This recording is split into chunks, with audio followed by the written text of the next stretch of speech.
Class 12 physics का chapter number 2 electrostatic potential and capacitance का lecture number 6 आज हम पढ़ाने वाले हैं electric potential due to concentric ring. तो हमें पता है कि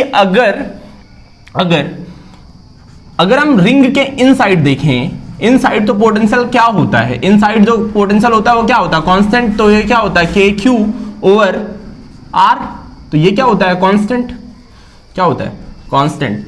अगर हम रिंग के आउटसाइड देखें, ठीक है, आउटसाइड, ठीक है, तो ये तो इनसाइड की कहानी थी, इनसाइड या फिर सरफेस पर, ठीक है। आउटसाइड देखें तो पोटेंशियल क्या होता है के क्यू ओवर आर, और यहाँ पे आर क्या होता है वेरिएबल, आर क्या होता है वेरिएबल, ठीक है। आगे बात समझते हैं। तो अगर सोच लो कि हमारे पास कोई कोसेंट्रिक सर्कल है, ठीक है, कोई कोसेंट्रिक सर्कल है, तो मान लो हमारे पास कोसेंट्रिक सर्कल है, मानो कि सर्कल नंबर फर्स्ट, ठीक है, ये रहा हमारा सर्कल नंबर फर्स्ट, ये रहा हमारा सर्कल नंबर सेकंड, ठीक है। तो कोई दो कोसेंट्रिक सर्कल हैं। अब उन कोसेंट्रिक सर्कल की वजह से हम क्या कर रहे हैं, पोटेंशियल कैलकुलेट कर रहे हैं, पोटेंशियल कैलकुलेट कर रहे हैं। तो ये जो कोसेंट्रिक सर्कल है, यहां पर मान लो कि एक पॉइंट क्या है ए। अब ये सर्कल पे जो चार्ज है वो पॉजिटिवली पूरे में डिस्ट्रीब्यूटेड है, ठीक है, इस पे जो चार्ज डिस्ट्रीब्यूटेड है पॉजिटिवली, यहाँ पे जो चार्ज है वो क्या है क्यू ए, ठीक है। और जो दूसरा वाला सर्कल है इस पे जो चार्ज डिस्ट्रीब्यूटेड है, ठीक है, पॉजिटिवली चार्ज इस पे भी डिस्ट्रीब्यूटेड है, वो चार्ज क्या है, मान लो वो चार्ज क्या है क्यू बी, ठीक है, वो चार्ज क्या है क्यू बी। चलो देखते हैं कि ये चार्ज क्या है क्यू बी, क्लियर है, ठीक है। तो ये जो चार्ज क्या है क्यू बी, तो यहां पर एक पॉइंट क्या ले लिया बी। अगर हम देखें वी ए, मतलब अगर हम ए पे निकालना चाहते हैं, ए पॉइंट कहां है सरफेस पर, ए पॉइंट कहां है सरफेस पर। तो अगर हम निकालना चाहते हैं कि ए पॉइंट पर पोटेंशियल क्या होगा, तो वो पोटेंशियल क्यू ए की वजह से भी होगा और क्यू बी की वजह से भी होगा, ठीक है, वो पोटेंशियल क्यू ए की वजह से भी होगा और क्यू बी की वजह से भी होगा, ठीक है।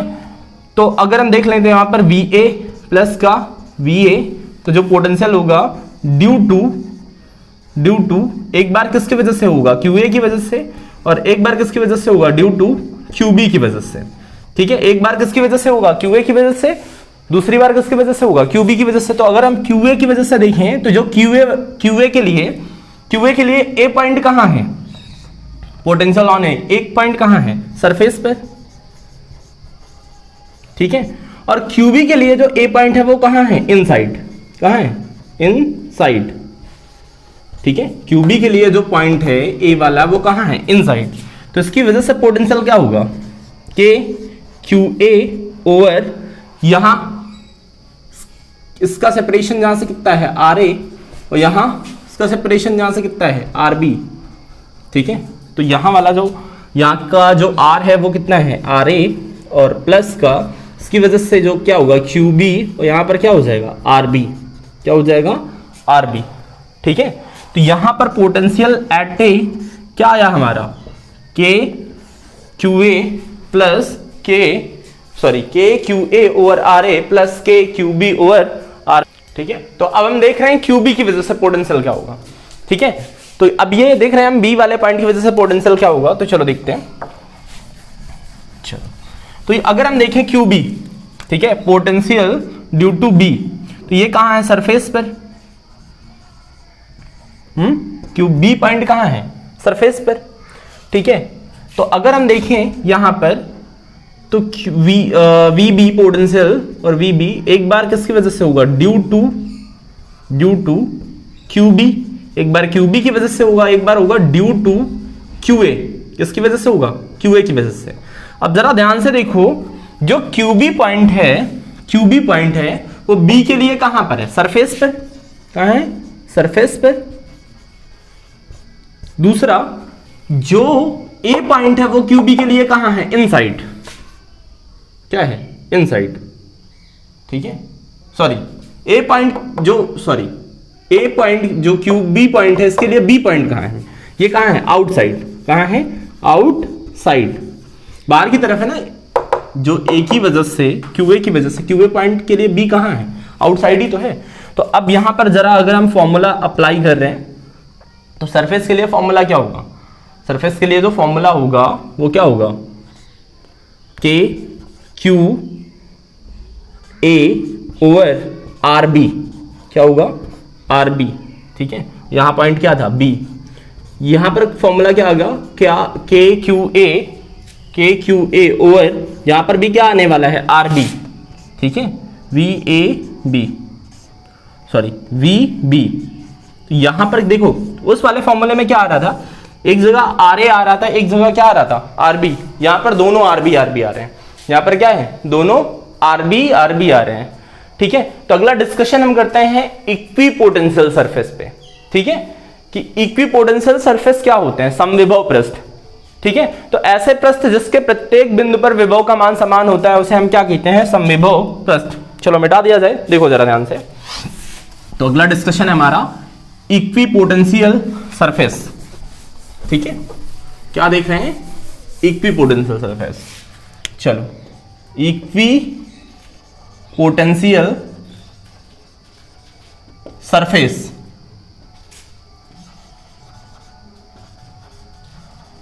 समविभव पृष्ठ, ठीक है। तो समविभव पृष्ठ क्या होते हैं, ऐसे पृष्ठ जिसके प्रत्येक बिंदु पर विभव का मान समान होता है, ऐसे पृष्ठ को हम क्या कहते हैं, समविभव पृष्ठ, ठीक है। ठीक, मतलब हर एक पॉइंट पर पोटेंशियल क्या हो, इक्वल हो, तो ऐसे पृष्ठ को हम क्या बोलते हैं, समविभव पृष्ठ, ठीक है। मान लो कि यहां पर कोई पॉजिटिव चार्ज क्यू रखा है, अब इस पॉजिटिव चार्ज के मान लो यहां पर हम आर सेपरेशन पर अगर हम घूम जाएं, आर सेपरेशन पर, तो यहां पर मान लो ये पॉइंट ले लेते हैं हम, पहला पॉइंट क्या लिया V1, ठीक है, पहला पॉइंट मान लो A लिया, दूसरा पॉइंट क्या लिया B लिया, तीसरा पॉइंट क्या लिया C लिया, ठीक है। इस तरह बहुत सारे हम पॉइंट ले सकते हैं। तो यहाँ पोटेंशियल मान लो V1 है, यहाँ V2 है, यहाँ V3 है, ठीक है। तो V1 is equal to V2 is equal to V3, ठीक है। मतलब हर एक पॉइंट पर पोटेंशियल क्या हो, सेम हो, हर एक पॉइंट पर पोटेंशियल क्या हो, सेम। तो ऐसे सरफेस को हम क्या कहते हैं, इक्विपोटेंशियल सरफेस। मतलब यहाँ का पोटेंशियल, यहाँ का पोटेंशियल, यहाँ का पोटेंशियल, हर जगह पोटेंशियल क्या होगा, सेम होगा, उसे हम क्या बोलते हैं, समविभव पृष्ठ, इक्विपोटेंशियल सरफेस, ठीक है। आ रही बात समझ में, ठीक। मतलब ऐसा पृष्ठ जिसके प्रत्येक बिंदु पर विभव का मान समान होता है उसे इक्विपोटेंशियल सरफेस कहते हैं, ठीक है। तो क्लियर है ना।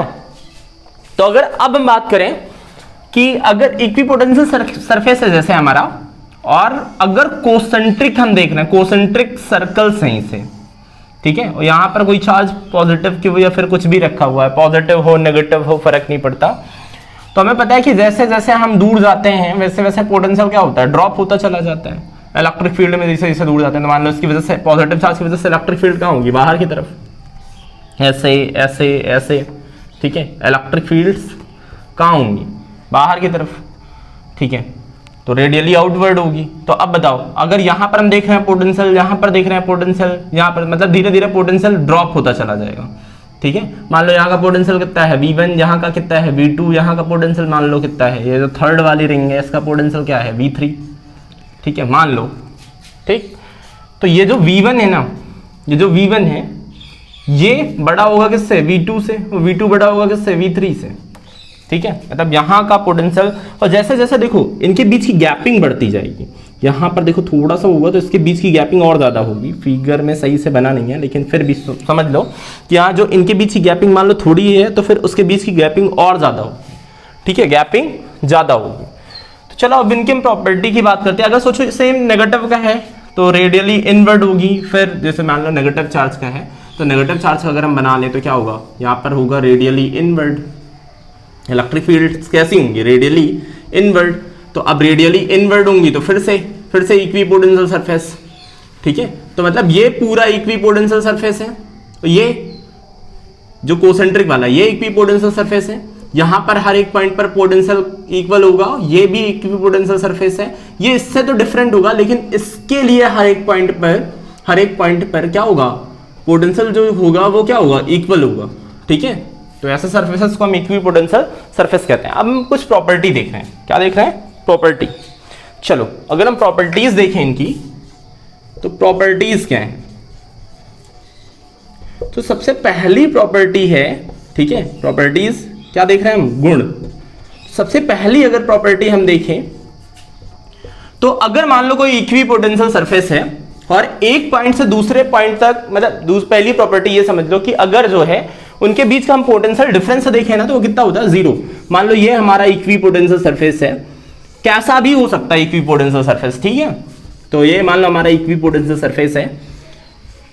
तो अगर ये सोचो ये वाला पॉइंट ए है, ये वाला पॉइंट क्या है बी, अगर पोटेंशियल डिफरेंस देखें V A minus V B तो ये क्या होगा, जीरो। क्या होगा, जीरो, ठीक है। इनके बीच का जो पोटेंशियल होता है वो कितना होता है, जीरो। सबसे पहली कंडीशन यही है, जो पहली प्रॉपर्टी यही है कि इनके बीच का जो पोटेंशियल होगा वो कितना होगा, पोटेंशियल डिफरेंस होगा वो कितना होगा, जीरो। पहले प्रॉपर्टी है कि जो इक्विपोटेंशियल सरफेस होगा उसके मतलब दो पॉइंट के बीच का अगर हम पोटेंशियल डिफरेंस ले तो वो कितना होगा, जीरो। दूसरी प्रॉपर्टी ये कहती है कि अगर सोचो ये इक्विपोटेंशियल सरफेस है, ठीक है, और इक्विपोटेंशियल सरफेस पे क्या हो रहा है कि अगर सोचो एक पॉइंट से दूसरे पॉइंट तक अगर हम किसी चार्ज को लेके आ रहे हैं, मान लो ये ए है ये बी है, ठीक है, तो अगर एक पॉइंट से दूसरे पॉइंट तक लेके हम किसी चार्ज को लेके आ रहे हैं तो उसमें जो डब्ल्यू एक्सटर्नल है ना, वर्क, वो कितना होगा, जीरो। कोई वर्क नहीं करना पड़ेगा, ठीक है, कोई वर्क नहीं करना पड़ेगा, ठीक है। जो डब्ल्यू एक्सटर्नल होगा वो क्या होगा, जीरो होगा। दूसरी प्रॉपर्टी क्या है, डब्ल्यू एक्सटर्नल क्या होगा, जीरो होगा, ठीक है। चलो तो अगली प्रॉपर्टी देखते हैं। तो अगला डिस्कशन कर रहे हैं हम प्रॉपर्टी नंबर थर्ड के बारे में। तो प्रॉपर्टी नंबर थर्ड है कि अगर इनके बीच का जो वर्क है तभी जीरो हो सकता है जब फोर्स और डिस्प्लेसमेंट के बीच का जो एंगल है वो कितना हो, 90 डिग्री। मान लो कि यहां पर अगर हम कोई चार्ज रख दें, ठीक है, और उस चार्ज को हम यहां से लेके यहां लेके आ रहे हैं, ठीक है, और यहां इसके ऊपर मान लो नेगेटिव चार्ज रखा हमने, नेगेटिव चार्ज, तो इसके वजह से उसके ऊपर जो फोर्स लग रहा है वो कुछ ऐसा लग रहा है, ठीक है, ये भी नेगेटिव वो भी नेगेटिव। मान लो, अच्छा चलो मान लो, चलो ऐसा हटाते हैं, हम कोई पॉजिटिव चार्ज लेते हैं, पॉजिटिव ले लें नेगेटिव ले लें, क्या फर्क पड़ता है, ठीक है। तो अगर हम सोच लो, मान लो कोई पॉजिटिव चार्ज लेते हैं, उस पॉजिटिव चार्ज को यहां पे रखते हैं, ठीक है, तो ये हमारा इक्विपोटेंशियल सरफेस है मान लो। तो यहां पर क्या है, यहां पर कोई चार्ज पॉजिटिव क्यू रखा हुआ है, यहां पर एक टेस्ट चार्ज हम क्यू को रख दें मान लो, ठीक है, positive test charge Q naught को रख दें। अब इस टेस्ट चार्ज को अगर हम यहां मूव करवा रहे हैं, ठीक है, मान लो डिस्प्लेसमेंट कितना है हमारा dx, तो ये जो फोर्स लग रहा है बाहर की तरफ लग रहा है F, जो फोर्स लग रहा है F वो कहां लग रहा है, बाहर की तरफ। तुम्हें पता है कि जो वर्क होता है वो W एक्सटर्नल होता है, W external is equal to होता है नेगेटिव इलेक्ट्रोस्टैटिक फोर्स के, ठीक है, क्या होता है, इलेक्ट्रोस्टैटिक फोर्स के, ये पता है हमें पहले से, ठीक है। अगर हम यहाँ वर्क देखें, यहाँ पर अगर हम क्या देखें, वर्क इज इक्वल टू क्या होता है, फोर्स इनटू डिस्प्लेसमेंट dx और cos थीटा, इनके बीच का जो एंगल है थीटा इज इक्वल टू कितना है, 90 डिग्री। तो ये जो W क्या होगा, जो वर्क हो जाएगा हमारा वो क्या हो जाएगा, जीरो, ठीक है। कॉज यही है यहां पर जो वर्क है वो क्या हो जाता है, जीरो, ठीक है, वर्क होता जाता है जीरो, जिसकी वजह से जो चार्ज हम मूव करवा रहे हैं, वहां पर देखेंगे कि कोई वर्क करना ही नहीं पड़ता, क्योंकि वर्क क्या है, इनके बीच का जो एंगल है वो कितना है, 90 डिग्री, तो कोई वर्क होता नहीं है, ठीक है। अगली जो प्रॉपर्टी हम पढ़ रहे हैं, प्रॉपर्टी नंबर 5, जो दो इक्विपोटेंशियल सरफेस होंगे, प्रॉपर्टी नंबर हमारी 3 थी कि 4 थी, जो भी थी, ठीक है, मान लो ये 3 प्रॉपर्टी थी। 4th नंबर हमारी प्रॉपर्टी ये है कि जो दो इक्विपोटेंशियल सरफेस होते हैं वो एक दूसरे को कभी इंटरसेक्ट नहीं करते। मान लो कि अगर इंटरसेक्ट कर जाएं, ठीक है, अगर मान लो ये इक्विपोटेंशियल सरफेस है, दूसरा ये एक इक्विपोटेंशियल सरफेस है, अगर देखो ये एक दूसरे को इंटरसेक्ट कर गए तो इसकी वजह से जो इलेक्ट्रिक फील्ड होगी, मान लो क्या है, परपेंडिकुलर। यहाँ पर जो इलेक्ट्रिक फील्ड है, मान लो ये E1 है, ये इलेक्ट्रिक फील्ड क्या है, E2। तो अब एक पॉइंट पे दो इलेक्ट्रिक फील्ड की डायरेक्शन दो तो हो नहीं सकती, एक पॉइंट की इलेक्ट्रिक फील्ड की डायरेक्शन एक इधर है एक इधर है, तो दो डायरेक्शन हो नहीं सकती, इसलिए जो दो इक्विपोटेंशियल सरफेस होते हैं वो एक दूसरे को कभी इंटरसेक्ट नहीं करते हैं। 5th प्रॉपर्टी ये है कि जो इक्विपोटेंशियल सरफेस होते हैं, लगभग जो कंडक्टर होता है ना, जो भी कंडक्टर है, मान लो ये कंडक्टर है, कंडक्टर का सरफेस ही इक्विपोटेंशियल सरफेस होता है, क्योंकि ये इलेक्ट्रिसिटी जो होती है, इलेक्ट्रिसिटी देखो यहां से मान लो ये जो भी चार्ज वार्ज होंगे, ठीक है, इस कंडक्टर की अगर हम सरफेस को देखें, ठीक है, कंडक्टर को हम क्या देखें, सरफेस को देखें, तो वही इलेक्ट्रिक इक्विपोटेंशियल सरफेस होगा। क्यों? क्योंकि यहां पर जो इलेक्ट्रिकल चार्ज होता है, इलेक्ट्रिकल चार्ज क्या होता है, वेरी करता है यहाँ, ठीक है, ये चार्ज यहीं से तो जाता है, ठीक है, चार्ज यहीं जाता है,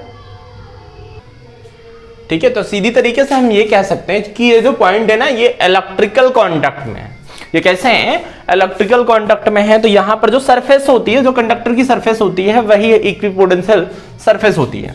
चलो अब हम देख रहे हैं कि अगर हमारे पास चार्ज डिस्ट्रीब्यूशन है, मतलब चार्ज डिस्ट्रीब्यूशन है, तो इलेक्ट्रिक पोटेंशियल सरफेस क्या होगा। ठीक है, तो सबसे पहले अगर हम देख रहे हैं कि जो चार्ज डिस्ट्रीब्यूशन है, मान लो वो पॉजिटिव चार्ज है, मान लो ये पॉजिटिव चार्ज रखा हुआ है, हम किसके लिए देख रहे हैं, चार्ज डिस्ट्रीब्यूशन के लिए। तो चार्ज डिस्ट्रीब्यूशन के लिए अगर हम देख रहे हैं तो ये मान लो पॉजिटिव चार्ज है, तो अगर पॉजिटिव चार्ज के हम चारों तरफ क्या कर दे, एक गोला खींच दे, पॉजिटिव हो या फिर नेगेटिव हो फर्क नहीं पड़ता, पॉजिटिव चार्ज के चारों तरफ अगर हम क्या एक गोला खींच दें, ठीक है, तो अगर हम यहां पर देखें स्फीयर ड्रॉ करें तो यहां क्या होगा, ठीक है, तो ये क्या बनेगा, इक्विपोटेंशियल सरफेस। क्या होगा, इक्विपोटेंशियल सरफेस, हर एक पॉइंट पर क्या होगा, पोटेंशियल सेम। ठीक है, तो अगर हम देख रहे हैं लीनियर, क्या देख रहे हैं, अगर हमारा चार्ज कैसा है, लीनियर चार्ज डिस्ट्रीब्यूशन है, तो मान लो कि ये हमारे पास वायर है। अच्छा, इसका कोसेंट्रिक केस पहले देख चुके हैं, इस वाले का कोसेंट्रिक वाला केस देख चुके हैं। तो अगर ये मान लो कि ये वायर है और यहाँ पॉजिटिव चार्ज डिस्ट्रीब्यूटेड है, तो यहाँ जो इक्विपोटेंशियल सरफेस होगा ना, वो कैसा होगा, सिलेंड्रिकल होगा। वो कैसा होगा, सिलेंड्रिकल। ठीक है, तो यहाँ जो इक्विपोटेंशियल सरफेस है वो हमारा कैसा होगा, सिलेंड्रिकल, कुछ ऐसे। ठीक है, कैसा हुआ, सिलेंड्रिकल। तो ये सिलेंड्रिकल हुआ हमारा। अब ये भी कोसेंट्रिक हो सकते हैं, समझ रहे हैं, ये भी कोसेंट्रिक हो सकते हैं, सिलेंड्रिकल भी, सिलेंडर भी कोसेंट्रिक हो सकते हैं। मान लो कि पहला सिलेंडर है, ठीक है, फिर उसके अंदर फिर दूसरा सिलेंडर, ठीक है, तो ये सब क्या बन जाएंगे, इक्विपोटेंशियल सरफेस। ठीक है, अब सिलेंडर के अंदर भी सिलेंडर हो सकता है। ठीक है, तो यहां पर अगर हम देखेंगे तो हर एक पॉइंट पे क्या होंगे, ये पॉजिटिवली चार्ज है मान लो, ठीक है, पॉजिटिवली चार्ज, तो हर एक पॉइंट पे देखेंगे तो हम क्या पोटेंशियल क्या मिलने वाला है, हमें सेम मिलने वाला है। तो लीनियर के लिए क्या होगा, चार्ज डिस्ट्रीब्यूशन के लिए यहां पर इक्विपोटेंशियल सरफेस क्या होगा, ये। ठीक है, यहां पर अगर हम देख रहे हैं V1 V2 V3, तो सारे के सारे पोटेंशियल क्या होंगे, सेम होंगे, सारे के सारे पोटेंशियल क्या होंगे, सेम होंगे। तो इसे हम फिर से बोलेंगे इक्विपोटेंशियल सरफेस। ठीक है, तो ये अगर लीनियर वाला केस है तो ठीक है। अब अगर हम देख रहे हैं, ठीक है, अगला जो हम देख रहे हैं कि अगर जो चार्ज है, अगर जो चार्ज है वो चार्ज कैसा हो, मतलब इलेक्ट्रिक, थर्ड नंबर केस देख रहे हैं, तो जो चार्ज है मान लो कि यहां पर हमारे पास कैपेसिटर वाला केस है, यहां ये क्या है, पॉजिटिव, और ये यहां पर क्या है, नेगेटिव चार्ज है। ठीक है, नेगेटिव चार्ज है, तो इलेक्ट्रिक फील्ड कहां से जाएंगी, पॉजिटिव से नेगेटिव की तरफ। ठीक है, पॉजिटिव से नेगेटिव की तरफ इलेक्ट्रिक फील्ड होंगी। चलो, तो अगर यहां पर हम देखें तो इक्विपोटेंशियल सरफेस कौन सा होगा हमारा, ये वाला। ठीक है, ये जो प्लेन में जितने सारे पॉइंट होंगे सब क्या होंगे हमारे, इक्विपोटेंशियल सरफेस। यहां पर देखो, यहां पर जितने पॉइंट होंगे सब क्या होंगे, इक्विपोटेंशियल सरफेस। ठीक है, ये सब क्या होंगे, इक्विपोटेंशियल सरफेस। यहां पर अगर हम देख रहे हैं तो सारे के सारे पॉइंट हमारे इक्विपोटेंशियल सरफेस होंगे। ठीक है, तो अगला अगर हम देख रहे हैं, ठीक है, अगला जो डिस्कशन है हमारा 4 नंबर पे, कि अगर मान लो जो चार्ज है, अगर जो चार्ज है मान लो दो पॉजिटिव चार्ज को हम ऐसे रख दें, एक यहां पर एक यहां पर, तो अब इनकी वजह से जो फील्ड लाइंस होंगी, जो इनकी वजह से फील्ड लाइंस होंगी वो कुछ ऐसे जाएंगी। ठीक है, ऐसे ही तो जाती हैं, जो फील्ड लाइंस होंगी वो ऐसे निकल जाएंगी। ठीक है, ऐसे।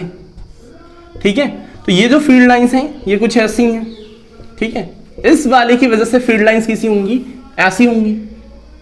ठीक, कैसी होंगी, ये फील्ड लाइंस होंगी हमारी। और जो आउटसाइड, ये इधर रेडियली आउटवर्ड होती है ना, अगर सोचो पॉजिटिव चार्ज है हमारा, तो जो फील्ड लाइंस होती हैं, पॉजिटिव चार्ज की वजह से जो फील्ड लाइंस होंगी वो क्या होती हैं, रेडियली आउटवर्ड। तो अगर यहां हम इक्विपोटेंशियल सरफेस देखें, ठीक है, तो यहां इक्विपोटेंशियल सरफेस हमें कैसा मिलने वाला है, ऐसा। ठीक है, ऐसा। ठीक है, कैसा मिलने वाला है, ऐसा। ठीक है,